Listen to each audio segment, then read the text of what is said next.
નમસ્કાર મિત્રો, આપ સૌનું સ્વાગત છે તમારા પોતાના ચેનલ ભરતી બૂથ પર, જ્યાં અમે તમને આપીએ છીએ નવી સરકારી ભરતીઓની સાચી અને સંપૂર્ણ માહિતી. આજે આપણે વાત કરવા જઈ રહ્યા છીએ એક ખૂબ જ મહત્વપૂર્ણ ભરતી વિશે. સરદાર પટેલ યુનિવર્સિટી વલ્લભ વિદ્યાનગર દ્વારા જાહેર કરાયેલ સિનિયર ક્લાર્કની ભરતી વિશે. જો તમે પણ ગ્રેજ્યુએટ છો અને એક સ્ટેબલ સરકારી નોકરી શોધી રહ્યા છો તો આ વિડીયો અંત સુધી જરૂર જોજો, કારણ કે આપણે અહીં ચર્ચા કરીશું કેટલી જગ્યાઓ છે, લાયકાત શું છે, અરજી કેવી રીતે કરવી, ફોર્મની છેલ્લી તારીખ અને તૈયારી માટેની ટિપ્સ. ચાલો હવે જોઈએ ભરતીની વિગતવાર માહિતી. પોસ્ટનું નામ સિનિયર ક્લાર્ક, કુલ જગ્યા 13, લાયકાત ગ્રેજ્યુએટ એટલે કોઈ પણ માન્ય યુનિવર્સિટીમાંથી બેચલર ડિગ્રી જરૂરી. આ પોસ્ટ માટે કોઈ ખાસ વિષયમાં ગ્રેજ્યુએટ હોવું જરૂરી નથી, કોઈ પણ સ્ટ્રીમના ઉમેદવાર અરજી કરી શકે છે. ફોર્મ ભરવાની તારીખ છે 3 ઓક્ટોબર 2025 થી. ફોર્મ ભરવાની છેલ્લી તારીખ છે 17 ઓક્ટોબર 2025 સુધી.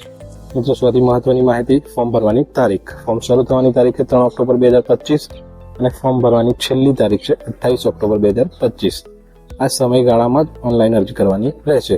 છેલ્લી તારીખ પછી ફોર્મ સ્વીકારવામાં આવશે નહીં. અરજી કેવી રીતે કરવી ચાલો જોઈ લઈએ. Sardar Patel university official website ખોલો, ત્યાં રિક્વાયરમેન્ટ અથવા કેરિયર વિભાગમાં જાઓ, સિનિયર ક્લાર્ક પોસ્ટ પસંદ કરો અને ફોર્મમાં તમારી ડિટેલ સબમિટ કરો. હવે ઉંમર મર્યાદા વિશે વાત કરીએ. ઉમેદવારની ઉંમર 18 થી 40 વર્ષ હોવી જોઈએ, મિનિમમ 18 અને મેક્સિમમ 40.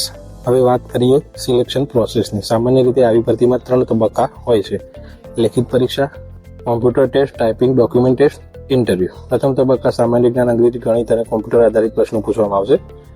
જો તમે ઓફિસ ક્લાર્ક પ્રકારની નોકરી માટે તૈયારી કરી રહ્યા છો તો આ પ્રશ્ન પેટર્ન તમે જાણીતા હશો. મિત્રો, જો તમે આ પરીક્ષામાં સફળ થવા માંગો છો તો નીચેની ટિપ્સ ધ્યાનમાં રાખો.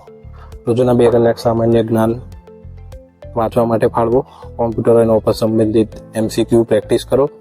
અગાઉના વર્ષોના પ્રશ્ન પેપરો સોલ્વ કરો. ગુજરાતી, ઇંગ્લિશ ટાઈપિંગ શીખો અને ઇન્ટરવ્યૂ માટે પોતાને ખાસ રીતે તૈયાર કરો.